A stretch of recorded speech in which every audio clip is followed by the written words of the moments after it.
Thank you. Good morning, everyone.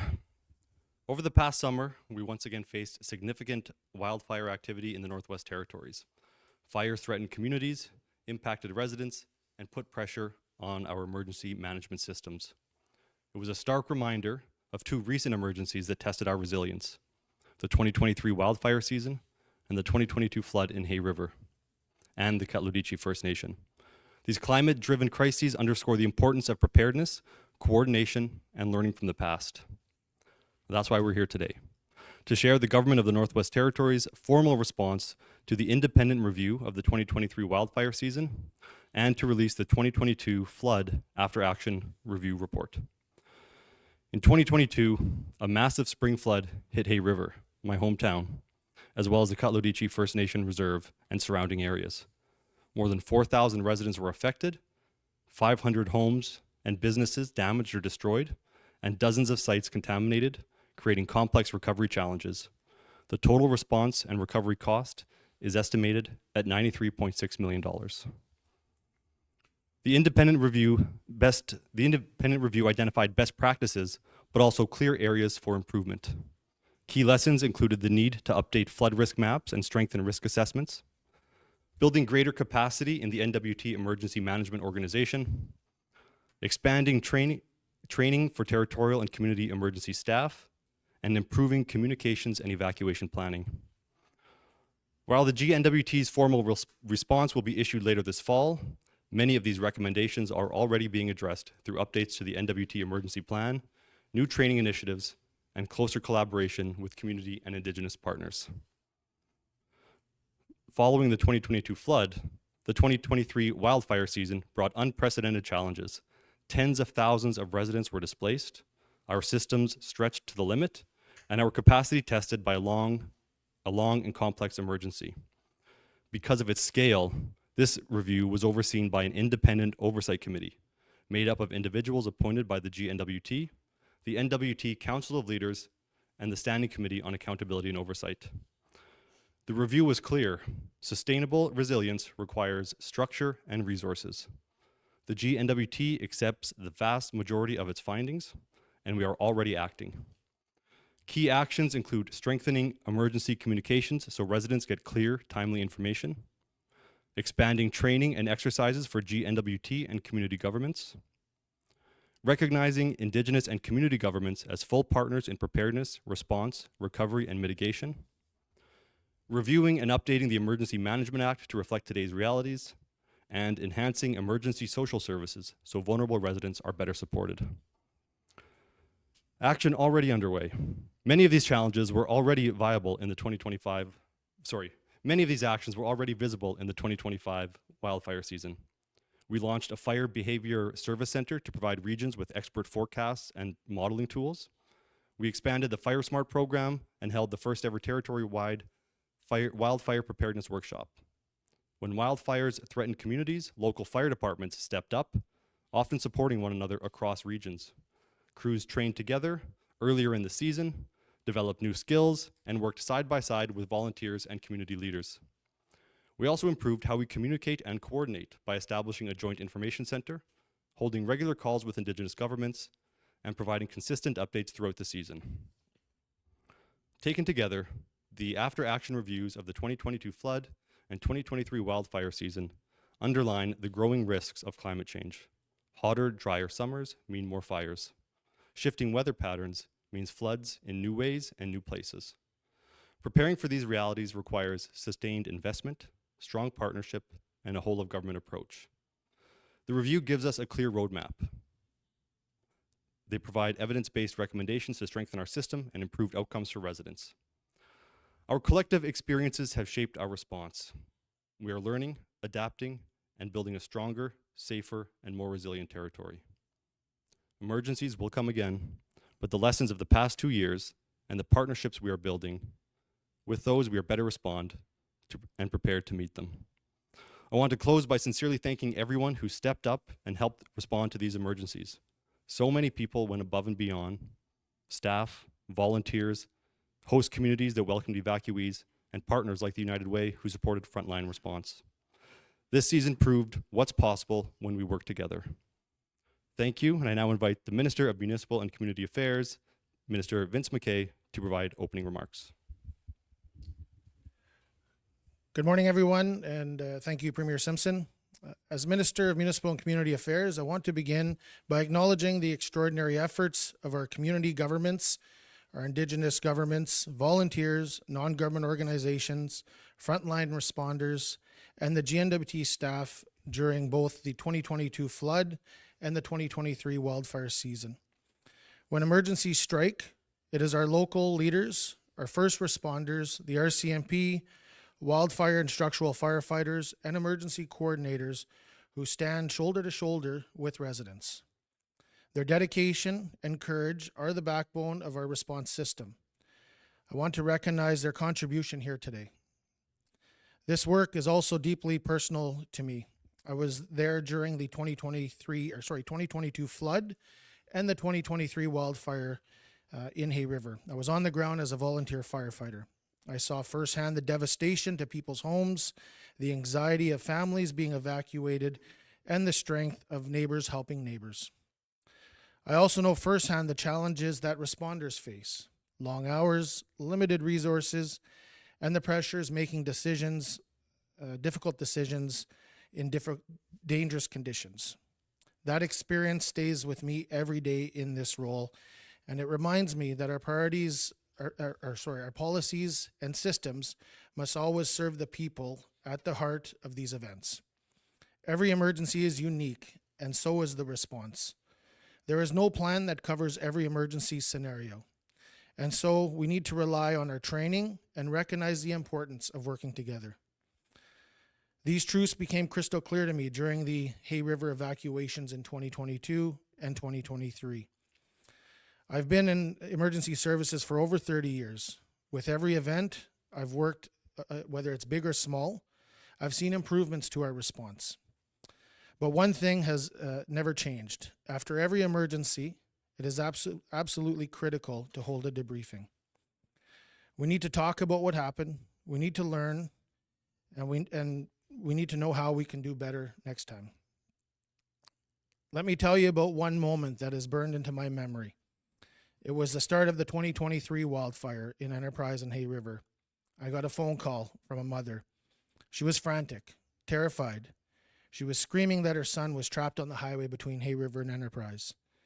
He had called her to tell her that his truck was on fire and he didn't know if he was going to make it out. Then the phone went dead. I immediately grabbed my portable radio, called the fire chief, and our fire department responded down the highway right away, only to be met by a wall of fire just past the golf course.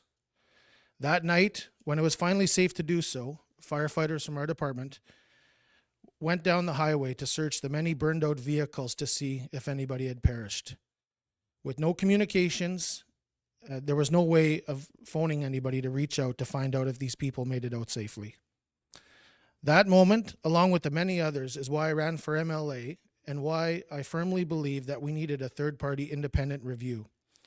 Not to point fingers, but to learn, to grow, and to improve. Because every emergency response teaches us something that helps us to improve, it is our responsibility to make sure that we do not waste these valuable lessons. This after-action review provides not only clear assessments on how the GNWT responded, but also highlights the essential role that community governments and Indigenous governments play in emergency management. These reports emphasize the true resilience is built locally, and that the GNWT must be strong partners in supporting this work. We would have liked to respond to the 2023 review sooner, but the 2025 emergencies demanded our full attention. Protecting communities in the moment had to come first. Now with that immediate crisis behind us, we can focus on applying the lessons learned from the 2022 and 2023 events in a more deliberate and structured way, and we have. We also know that we can continue to face these kinds of emergencies in the years ahead. Floods, wildfires, and other hazards are becoming more frequent and more severe. For each emergency, we prepare our emergency plans and adapt the emerging issues. We learn and we must respond better than before. The past 2 years have shown what is possible when we work together. I want to thank the members of the Legislative Assembly and the Standing Committee on Accountability and Oversight for their leadership and input into the GNWT's response into the 2023 After Action Review recommendations. Their guidance, along with the voices of the residents and the community leaders, has helped to strengthen the actions we are taking today. MACA continues to focus on ensuring community governments have the tools, resources, and training they need to prepare for, respond to, and recover from emergencies. That means improving emergency planning, enhancing evacuation procedures, building local capacity, and making sure communications with residents is timely and reliable. It also means working in close collaboration with Indigenous governments who bring vital knowledge, leadership, and community networks that strengthen every state of an emergency management. I want to ensure residents that your government is listening, we are learning, and we are acting. The recommendations in this review is not just words on paper. They are guiding real changes that will improve how emergencies are managed in the Northwest Territories. I will now turn things over to the Deputy Minister, Gary Brennan, who will walk us through a presentation that highlights the GNWT's response to the recommendations of the 2023 After Action Review in more detail. Thank you.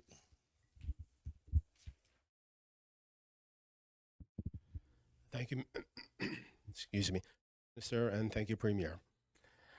You've all received a copy of the GNWT's response to the 2023 After Action Review, and I will provide a summary of our responses by the themes laid out in the report, highlight areas where action is either underway and planned, and provide a rationale for why the GNWT has not accepted either partially or fully some of the recommendations. While MACA was the lead, our responses were developed with an interdepartmental working group and they represent a collective GNWT response. Responses to the recommendations aim to ensure that emergency management in the Northwest Territories is inclusive, equitable, and reflects the lived realities of all Northerners. Next slide, please. Overall, the GNWT agrees with most of the recommendations, and I'm pleased to say that even before the GNWT received the TSI report, many of the items that appear in the recommendations were already underway. I would now like to highlight some of that work. Next slide, please. The GNWT updated the NWT emergency plan in 2024 to clarify the roles and responsibilities for all levels of government and various agencies. We have established working groups with Indigenous governments through the Council of Leaders and also with community governments, working with NWT AC and LGANT, the Local Government Administrators of the Northwest Territories. These working groups will continue to meet to discuss potential updates to the Emergency Management Act and the Emergency Management Plan. Since 2003, there have been 19 community emergency planning workshops held and 9 tabletop exercises held with communities. The NWT MO will continue to support these exercises as it works with communities to update their community emergency plans. Next slide, please. The GNWT campaign for emergency preparedness, Be Ready, is being updated to reflect the recommendations in the AAR, including providing better direction for longer evacuations. An emergency management surge capacity protocol has also been implemented, and it provides increased staffing capacity during emergency events. And as part of supporting the surge staff, we've implemented a 4-year training program so that we can train more staff across the GNWT to support emergency events. Next slide. Regional emergency coordinator positions were created in April of 2023, and these positions are now fully staffed. We have 5 positions, 1 in every region in the Northwest Territories. An online pre-registration platform has been developed. This is able to provide community-specific registration data to community leadership in the event of emergencies. The GNWT is working on changes to our disaster assistance policy to align it with the recently updated federal disaster financial assistance arrangements. And the GNWT has launched Drive NWT to improve road safety and enhance the overall travel experience in the NWT. This replaces the former highways conditions map. Excuse me. Yeah. Now on to the responses to the recommendations. So we've laid these responses out by themes in the recommendations, and the first, The first theme is legislative-wide practices. So the GNWT generally agrees with 5 recommendations that relate to legislative and/or regulatory updates. However, we want to note that potential amendments to the EMA, the Emergency Management Act, it will be conditional on our engagement with the working groups, with the Council of Leaders, and with the community governments, because we want to make sure that we have a collaborative approach to any updates to the Emergency Management Act. Next slide. The GNWT does not agree with the recommendation to create a standalone emergency management agency. The GNWT carefully reviewed this recommendation and determined that establishing a standalone territorial emergency management agency is not feasible for the NWT, given the NWT's small population, limited fiscal and human resources, and the infrequency of large-scale emergencies that require a sustained territorial level response. A separate agency would be costly, duplicative, and difficult to staff. Under the EMA, the GNWT has established an integrated emergency management structure that is both flexible and responsive. It includes representatives at the territorial level and 5 regions, as well as direct support for local emergency management. Embedding the emergency management organization within the Department of Municipal and Community Affairs provides a strong foundation for supporting local authorities who are responsible under legislation for leading emergency response at the community level. Next slide, please. Under the next theme, organizational preparedness, the GNWT agrees with 7 of the 8 recommendations. The GNWT is already working on increasing the number of people trained in ICS and is committed to working with all emergency partners. Through the working groups, the Territorial Emergency Management Organization membership and various departmental engagement with external partners, a shared understanding of our collective roles and responsibilities is being made stronger. The GNWT partially agrees with the recommendation to incorporate ICS in day-to-day operations. While the ICS response model was adopted by the EMO in 2018 and will be continued to be used at the EMO level, the GNWT will not make any commitments to incorporate ICS in other activities such as major public events. Next slide, please.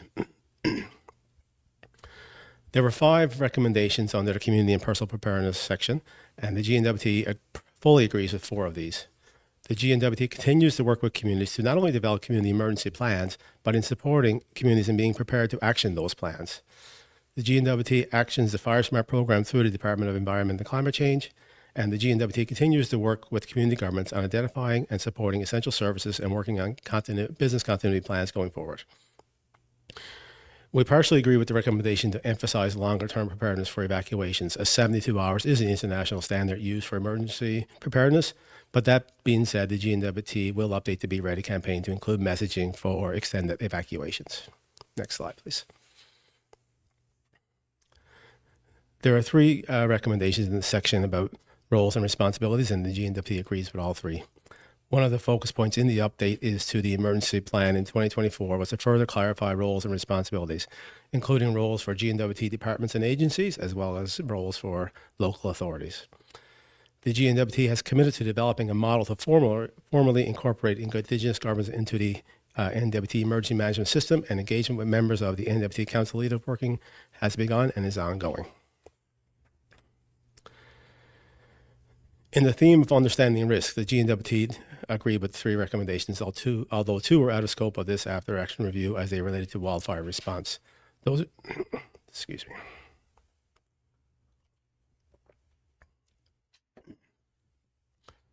Those recommendations have been shared with the Department of Environment and Climate Change. The most recent hazard identification risk assessment was completed in 2024. The results from that report and the recommendations of the after action reviews are used to guide mitigation strategies, training, and exercises. Next slide, please. Under the theme of response activities, the GNWT also agreed with all 3 recommendations. Work is being done on tools for registration and reception of emergency services with the goal of streamlining the collection of information to avoid duplication. The GNWT continues to provide support to community governments in working with local partners and NGOs on business continuity and emergency planning. Next slide, please. Transition to recovery. So the GNWT agreed with all 3 recommendations in the transition to recovery section. The NWT EMO provides planning tools such as the Community Planning Guide for Re-Entry after an evacuation to assist community governments in preparation for residents returning after an evacuation. We are also updating our disaster assistance policy to align with the new federal disaster financial assistance program. Clarity on insurance as it relates to financial assistance will be included as part of that update. The final theme was emergency communications, and the GNWT agrees with 3 of the 4 recommendations. The GNWT's public alerting communications approach and messaging will be reviewed with a goal to provide more integrated and timely public information. The NWT EMO will work with community governments and partners to support the effective use of public alerts, as well as develop and maintain communication protocols with all partners. The GNWT continues to explore best practices from other jurisdictions to identify how technology and innovation can be used to address communication gaps. And the GNWT partially agrees with the recommendation to ensure one alert process for the territory. Community governments are the lead for emergency management and response in their respective communities, and they may choose to adopt an alert system for local use. NWT Alert is based on the National Alert Ready system, and NWT Alert policy and protocols will be reviewed and updated to ensure its use and its effective use in supporting community governments. Next slide, please. So the GNWT's responses to the 2023 After Action Review recommendations are guided by a commitment to ongoing improvement. After Action Reviews are a tool, which was mentioned previously, which allow the GNWT to use lessons learned to better inform, prepare, and protect residents of the Northwest Territories. The GNWT will continue to collaborate with community governments, Indigenous governments, and other emergency management partners, including NGOs, to address the responses to the recommendations. Thank you. Thank you, panel, for the presentation. We can open it up to immediate questions now. So we have a lot of people here that can help out with answers. We have approximately half an hour, 35 minutes. If there's anything for takeaway, we'll go to press secretary or the department for follow-up. Do our best to answer everything that we have here. Kindly introduce yourself. I know who you guys are, but the panel may not, so name and organization. Go ahead, Oliver, first question. Yeah, Ollie Williams, Cabin Radio. Apologies, I've got 2 questions to lead off with. Both of them are short essays. I'll try and get through them.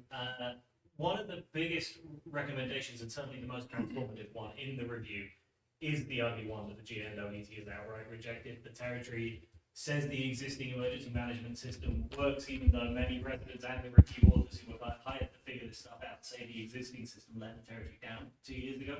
In places, in the response, the GNWT defends the system in terms that directly contradict the review. I know the Deputy Minister just said territorial emergencies are infrequent, but we also just had the Premier describing, quote, the growing risks of climate change, more fires and floods in new ways and new places. So I want to understand where the confidence comes from that rejecting such a big recommendation is the right step. Is it primarily that a dedicated agency like that is just too much money and too much work? And I don't mean that glibly, I recognize we're a small place. Or does the GNWT genuinely disagree with what is arguably the biggest finding of the review that it paid for? Maybe the Premier or most of us, yeah. Sure, thank you. I would just first off say, I mean, when I read the recommendation, my immediate response to it was similar to what the response came through with the department. Somebody in emergency services having a dedicated emergency services department, EMO organization department, to me in our environment is not going to work properly. And by me saying that, you have a peak season or a peak time, and the people that work in this agency would be emergency personnel, people that are trained in this, and they want to work, they want to do things, and they want to be involved in making decisions on emergency management. In the off season, what do we do in the winter times? It's a very slow season, slow time. We have the risk of potential maybe winter emergencies, but very little. So the way we operate now, we essentially have an independent organization within an organization, and I think it's more efficient, more appropriate to have the flexibility of having that organization within to stand up workers as needed, to assign different roles within the organization to assist when an emergency is stood up. You don't necessarily know the people that you're going to need when it comes time to an emergency, whether it be a territorial emergency or a local emergency, until it's actually happening. So when it comes down to a standalone organization, the way we're situated now in regards to an EMO organization within municipal and community affairs, we have that flexibility of staffing it. Whereas my concern would be as somebody who is in the background of emergency services, I don't know if we would get that staffing level. I honestly don't know if we would be able to attract those people to work in that organization. So, thank you. Just pass it back, always to the last. Yeah, sure. Just to follow up on that then, because other jurisdictions do have these year-round institute organizations, so clearly it does work in at least other parts of Canada or other parts of the world. And I would maybe push back a little bit on the suggestion of an off season. I think the territory is increasingly in a position where there ain't much of an off season in terms of the various different crises that we face, whether that's everything from, I could use the example of the Dempster Highway closing down because of so much snow during the winter, for example. That could happen again. There could be permafrost slumps. There could be anything in the off season. So with that being the case, is it really to do with that staffing picture more than anything else? You know, if you were told, Minister, this is a perfect world, you actually do have the money to do this if you want to, you do have the staff to do this if you want to, would you do it? Or is it really a genuine disagreement with the principle of it?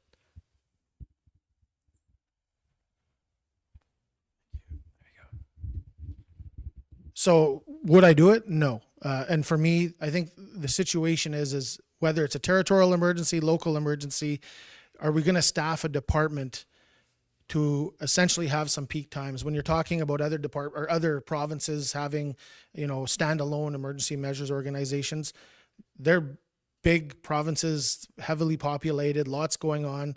We're 44,000 people. We're small, big territory, small population. Not saying that the emergencies can't be any different, but the ability for us to stand up, and I think it's proven itself even this year, to stand up personnel to work in the time of need during an emergency has been working, and I think it's going to work even more as we fine tune, our policies and our procedures and our emergency management organization act and everything else. So, thank you.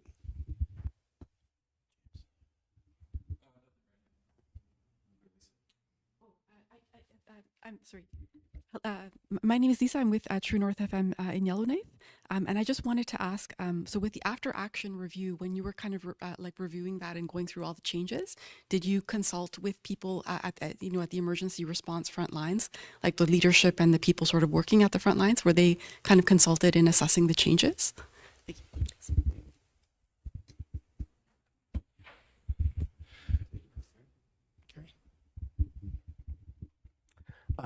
Thank you for the question. Yeah, so the after action review was reviewed by an interdepartmental working group. So every department in the GNWT had a member on that group, and a lot of those members were members of our territorial emergency management organizations who've been working with that team over a number of years.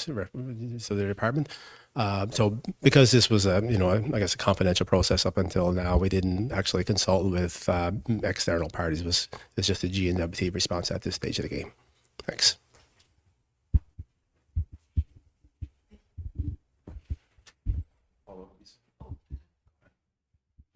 I'm just wondering how, in the future, do you plan to consult more closely with more people sort of on the front lines just to assess some of those changes? And how do you plan to, sort of as time goes by, to assess how the changes are, how effective are the new changes?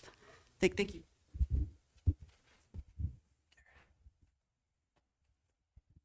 Yeah, thanks for the follow-up. So what we've done as a part of the review is we set up some working groups. So we set up one working group with the NWT Council of Leaders, so the Indigenous leaders, and they put a representative. So we're working with those individuals and those groups on reviewing the Emergency Management Plan and the Emergency Management Act. So our goal is to engage with Indigenous leaders to make sure that they have a part in future in the emergency management system, I'll call it, which is everything that we do.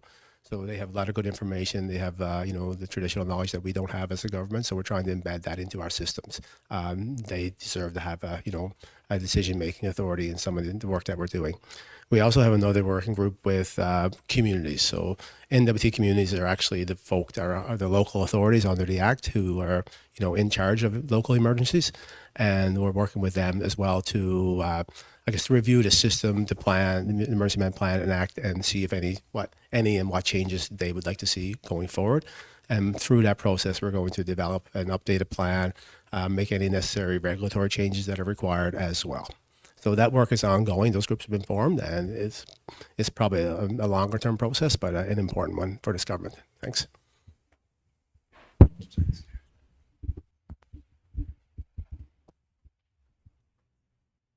Thank you. Luke Carroll, CBC North. Just following up on what Ollie was saying there, was asking about, I think this was in the Hay River review. There was one section that talked about like a separate EMO agency could like order other departments to do things because there was like some confusion between what department was responsible for stuff. So I'm just wondering, like, without this structure, like a separate agency, does the current EMO under MACA like have the authority to do that, or has there been something put in place to like ensure that departments are sort of aware of who is responsible for what?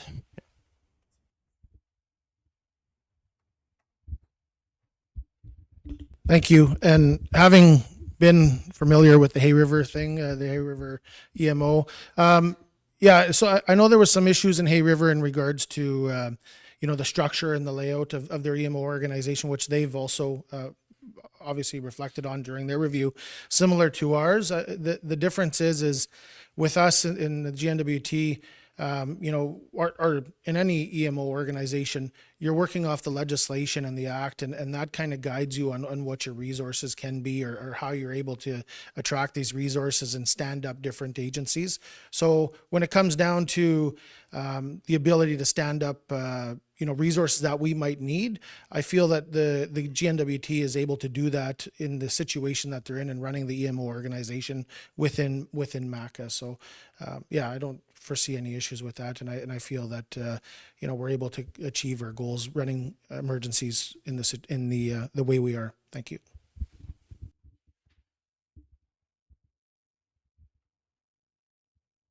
Thank you.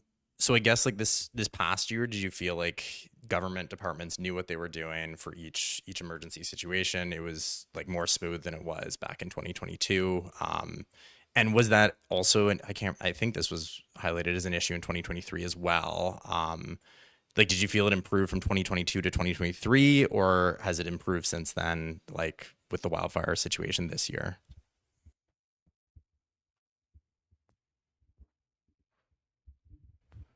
Yeah, and to be honest and say that we're perfect, you're never going to be perfect in emergencies, and we grow and learn with every single one of them. I can't really speak to what was done previously, as I wasn't in government then. However, for me being on the ground in Hay River, I know what happened then. I know the scenario that I felt and the scenario that we went through. With the most recent evacuation, unfortunately, we just went through it.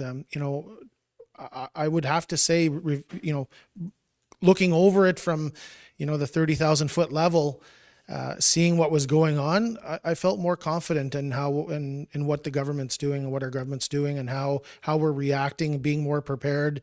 I feel that we've had the resources in place prior to the evacuation. So to say that we've learned, yes, we are learning still. And like every event, there'll be debriefings and after actions reviews, and we'll continue to learn from them. So yes, we've learned from previous events, and it's starting to show. So thank you. Thank you. And so the review did talk about a standalone agency. It also talked a lot, both reviews talked a lot about training GNWT employees, providing more training for municipalities, informing the public. And there was also a lot of discussion about information sharing and communications and improving that. So with the existing structures we have, as the minister said, we're not perfect, but the structures are in place to do the work that needs to be done once we implement those initiatives. So more training has already happened. It's already occurring. There's plans for more training. Communications have improved. We've been working better with Indigenous governments. The North Slave Fire this last summer was an example of that. And the government of the Northwest Territories has also developed business continuity plans that are now consistently updated. And that was something coming into this role that I was really pushing, because I was, Minister McKay, in his opening remarks, he talked about responding to a call on the highway during the evacuation where there was someone didn't know if their child was still in that fire and if they were alive. And, I was 10 minutes from being one of those people in that fire. And so this is all very close to home. And so one of the things we wanted to do here was ensure that everyone knew their role. that if it was someone's role to close that highway so people weren't driving into that they would know that. And so every department now has business continuity plans. And it is incumbent on everyone in the government to know what's in those plans, know what their role is. If your manager, your supervisor is not telling you, you go ask what that is. We all have to do our part, and we're putting the pieces in place to do that. And so with all of these different pieces here, I think that we can achieve what we're aiming to achieve with improving our system. Thank you. James.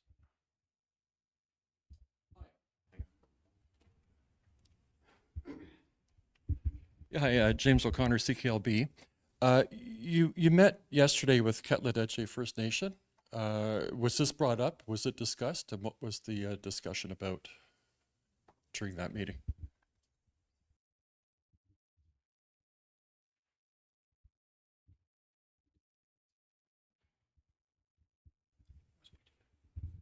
So there was a release, communique out of that meeting that was released, and while this emergency management wasn't one of the agenda items, you can't have a meeting with Katla First Nation without talking about emergency management.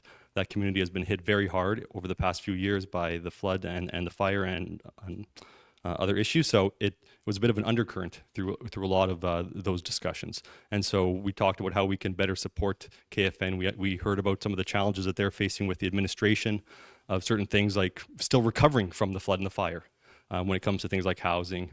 And so while it wasn't an agenda item, it's always a thread throughout those discussions. Thank you.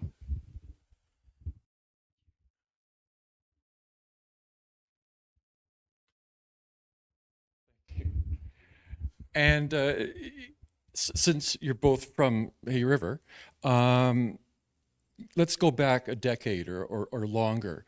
This wasn't the first flood that happened. This was a historic flood. Every year, you're just waiting to see what's going to happen. What mitigation efforts were taken year after year after year after year before the big one came? Anything? Berms, raising buildings, anything like that?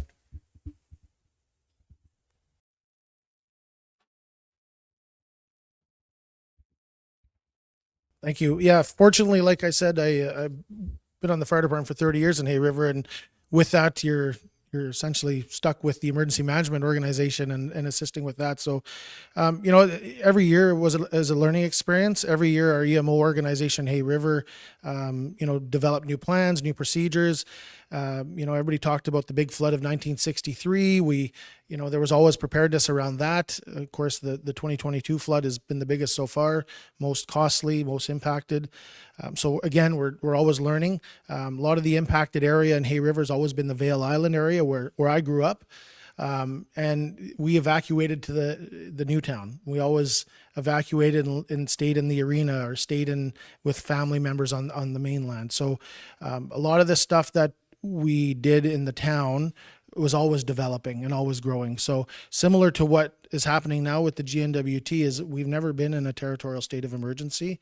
That was a first opportunity to learn, and I think the GNWT is learning from that, just like we're going to in the future. So thank you. Going back to actual community. Hang on a second.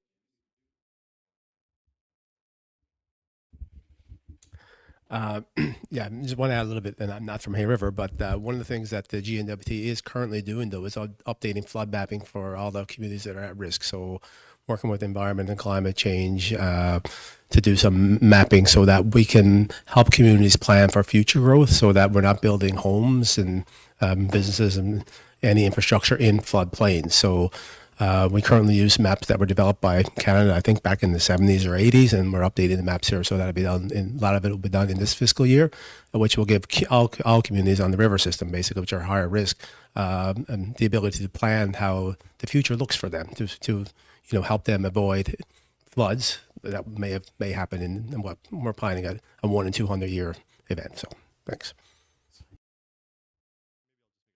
Right now, as Minister mentioned, the 1963 flood, mitigation really started then when the entire town was moved essentially to another area, to Newtown, which is where the majority of people live now. And, I was evacuated 3 times in 2 years because of the floods and fires. I was also evacuated each of the 2 years before that because we understand when you're living in a floodplain, when you're living on the island, sometimes you have to evacuate. And so there is that acceptance of a bit of risk on by the individuals, but it was really eye-opening, the 2022 flood. The parts of town that flooded were never supposed to flood. They were the parts that were, high enough that it was not a concern. So clearly that's now a concern, and I won't speak on behalf of the community, but I know that we've been working with them to address some of those problem areas that we've seen, raising roads, speaking with them about different areas of town and how they can be we can avoid issues there, as well as the flood map. So while mitigation has happened over the decades, sometimes it takes events like this to really remind us that it's not something far in the future that we might have to deal with. It's something that we're likely going to have to deal with sooner than we expect. Thank you.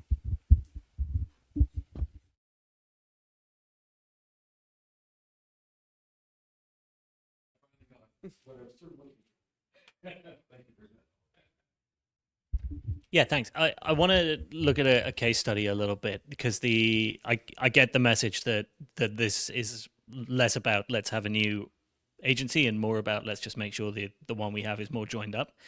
Samba K, May the 30th this year, there was a fire near the community. CBC calls the band office, gets the receptionist who says the community's on evacuation alert. Cabin radio calls the GNWT who says, nope, there's no evacuation alert. We then call a staff member in the community who says now's not the time to be discussing it. So you've got two news organizations who've received polar opposite messaging from two levels of government within minutes of each other, while trying to report on what's happening in a small community where nobody really has a communications position. People have got other things to be doing. And that's like exactly the kind of confusion that we've been told the GNWT wants to address here, right? And wants to iron out from this system. There used to be an answer of, well, it's the community's responsibility to communicate these things. And I think there's increasingly an understanding that communities don't have the tools to really do that the whole time, certainly not in stressful situations. So what work lies ahead of the GNWT to get to a system that, as of May the 30th, we did not have, where there isn't that confusion in communication, that tiers of government are united in what they're doing, and that helps smaller communities to organize and also to communicate what's occurring at the same time? How do we make that better?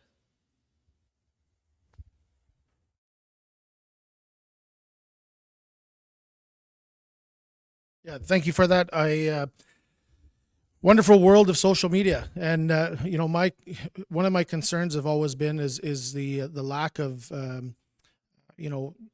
clear communication coming from the right agencies, and that happened in 2023, and that's continuing to happen. And one of the things that we've been saying, and I've been even echoing this year, is go to the proper source for the right information to say what needs to be said and the information that's being put out. So for an example, you're speaking about Samba K with the evacuation notice. That was local information. I believe nobody still knows where that came from. But as far as we knew through our communications with the EMO, that there was no evacuation alert. So how that got out, nobody knows, but there was no evacuation alert put out for Samba K.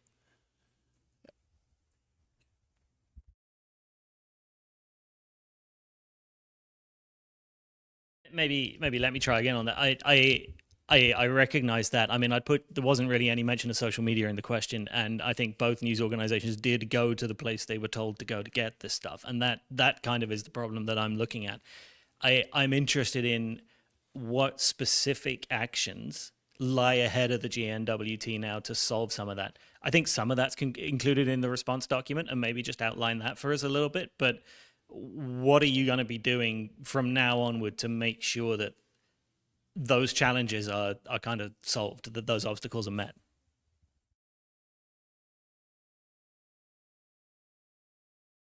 Thanks for the question, Ollie. I think through EMO, working with communities on updating community emergency plans and identifying who those people will be to be able to share that information with their communities, having a designated spokesperson, and more importantly, or just as importantly, conducting exercises with our communities to make sure that when those types of things appear, or there's challenges there, that we all have a way to work through that and make sure that the right information is getting out to the public in a timely fashion.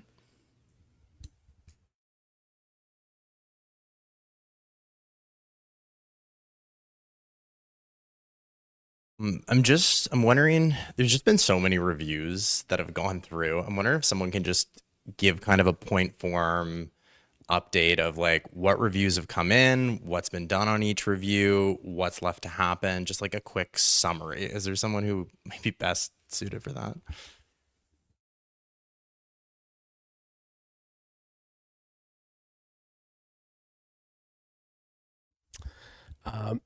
I'll try my best. I don't know that there's a clear answer to that question, but maybe I'll give you a status update of where we are here right now. So obviously, we're doing the release of the 2023 after action review responses today. And that lays, in my opinion, some pretty clear plans of what we're going to be doing for the next, couple of years. I think it's also important to note that emergency planning is a non-ending event. Things continue to change, and we need to continue to change with the times and with the events, and we don't know what the future will bring. So these things, community planning, emergency planning doesn't end. It's going to be something that's going to go on. As of today, we've released the 2022 After Action Review Report. We'll be releasing the response to that review in the coming weeks. And that was delayed for many reasons. A lot of it was the 2023 disaster event, of course, and the significance of the 2022 flood as well. The after action review in 2022, 2023, there's a lot of common themes. We see the same things annually. We see that we should have a standalone agency. We see we need to improve our communications. We need to support communities better. We see those on a regular basis, and we continue to move ahead on most of those items. We like to think we're improving our communications. We like to think we're working with communities. We've seen 19 community emergency plans being updated in the last 2 years, which doesn't seem like a lot when we have 33 communities, but if you compare it to the past 10 years before that, I would guess that we're double. So we are making progress. There's a lot of momentum right now with the emergency events give communities momentum. They're taking it seriously, which maybe for 2022 and 2023, not all of the GNWT took it seriously, but everyone now sees that it's real and they're interested, and we're here to try and support our communities the best we can. We have a 2024 report soon going to drop as well, and we're just going up to competition on a 2025 after action review report. So we haven't seen the recommendations in those there, but we feel that there'll be a lot of the similar recommendations we're seeing on the reports being released here today. So. But I think what we have to recognize is that we just want to see continuous improvement. We know we're not perfect. It was mentioned here earlier that we're not perfect, and we never will be, but we want to continue to improve our communications, improve planning at all levels of government, making sure everyone in the NWT, including people around this table today, are personally prepared. So that's where we want to get to, is just more preparation for everyone. Thanks. Well, every year, every wildfire season, there's an after-action review by Environment and Climate Change, and after every disaster, there's an after-action review by MACA. So this is something that consistently happens year after year after year, and these are just much more public, and people are much more interested. And as a government, we're more interested. I mean, one of the priorities of this assembly is ensuring that we have public safety, right? And that includes our response to these emergencies. So, thank you. Yeah, something I should have said as well is that, and we don't just rely on the after action review. We just had 2 events this year, and when during those events there were some things noticed. We need to do something different here. We make a note, and there's a meeting actually tomorrow among staff in the department to talk about some of the things that went well, some things that didn't go as well. We'll meet with community governments as well that have those same discussions, so that we can do our own debrief along with getting an independent look at their review as well there. So these things continue to improve, right? We try to learn from every single event as best we can and implement any changes that we deem necessary. So, thanks.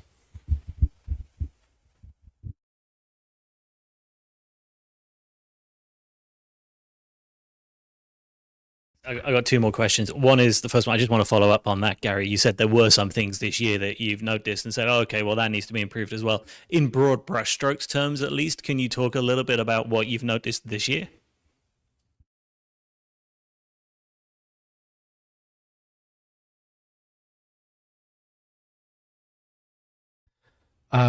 So I think there were still some issues that were identified with reception areas, right? So, hotels seems to be an issue for in different locations. Of course, for example, Fort Providence evacuated to Hay River this year, and there just wasn't enough hotel rooms for people who probably could have used a hotel room. So that's an issue. that we'd like to try improve. Obviously, we can't build hotels, but it's a risk, something that's been identified. And similarly, with the with the community of Wati being evacuated into Betchco, and then they came into Yellowknife, and what we saw there was actually some good things that we wanted to highlight. Was even though we do identify reception centers in advance, there was an opportunity there to learn, because the Clecho government really stepped up and worked with the city of Yellowknife to perform some hosting services, which hasn't been done before. So we talked earlier about the role of Indigenous government, right? So we learned that these guys really have a strong role to play, along with our other partners, the United Way and Salvation Army. Like the event that was hosted in Yellowknife was actually really good, so we can learn from that as well. So that's the two things that I just like to highlight. Yeah, thanks.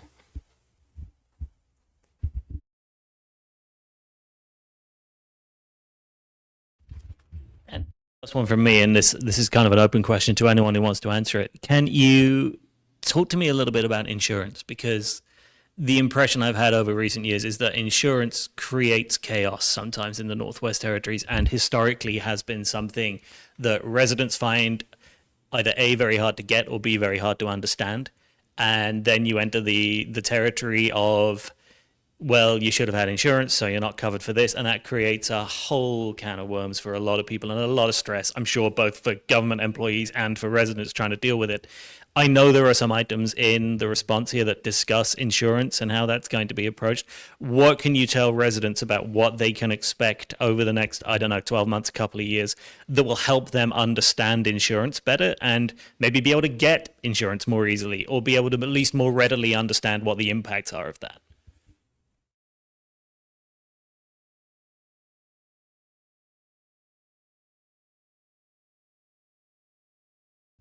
Yeah, thanks for the question. And if you ever find someone in insurance understands insurance, tell them to give me a call, because I like to understand it myself.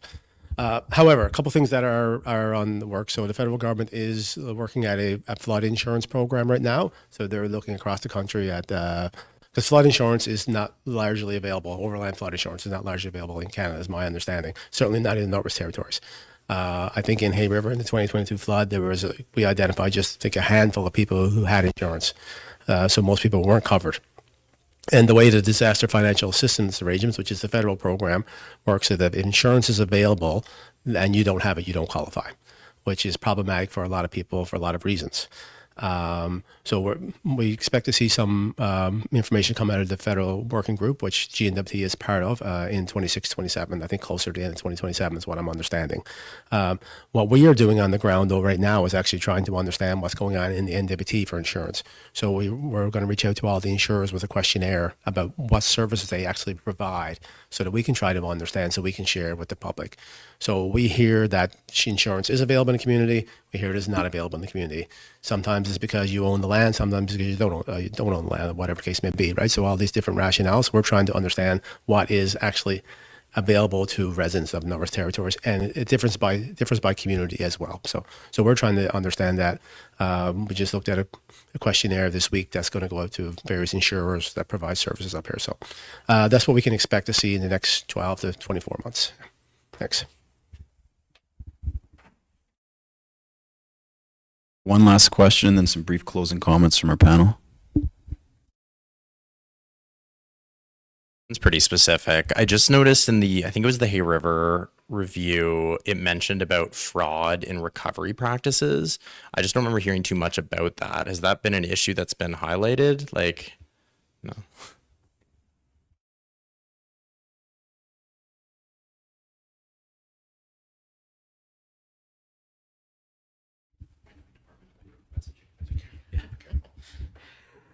Yeah, thanks for the question. It is something we've become increasingly aware of, and so a challenge for sure, trying to put in some checks in place to make sure that fraud is avoided.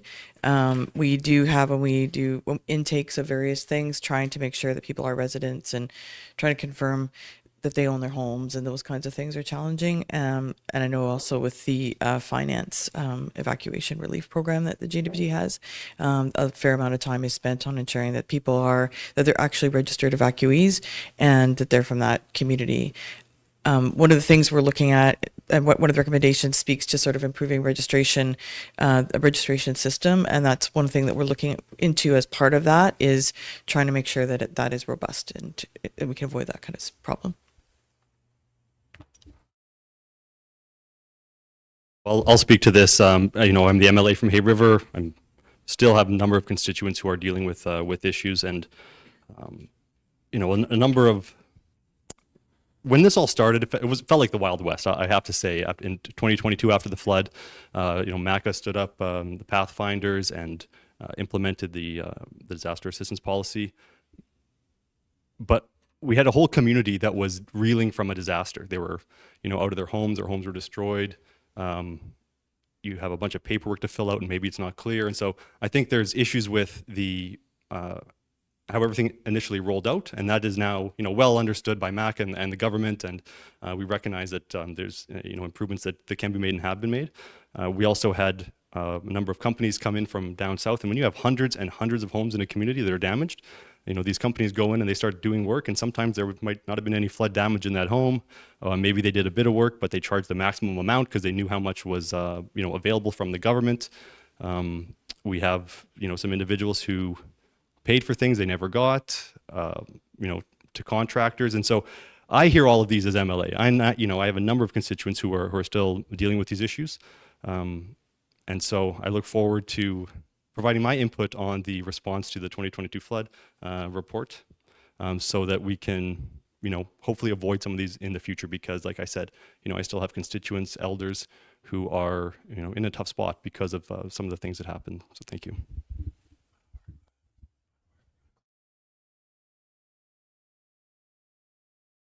Okay, just in closing, I guess we're done. So, first of all, just thanks for coming out and thanks for asking questions. Like I said earlier, this has been essentially a personal journey for me, and it's it's one that's probably not going to go away for a long, long time. And we're always learning from events and like this. So, in emergency services, these are things that we can grow off of and learn from. So, I'm happy to be in this seat in order to see some of the stuff go through improvements, and I'm happy that we have a good team at MACA that has taken this and worked strong and hard to try to make these improvements for the GNWT. So thank you very much. Thank you, Senator. Thanks. Thank you, media, and thank you, online followers. Any follow-up questions, press secretary to the department. This concludes our presentation. Thank you.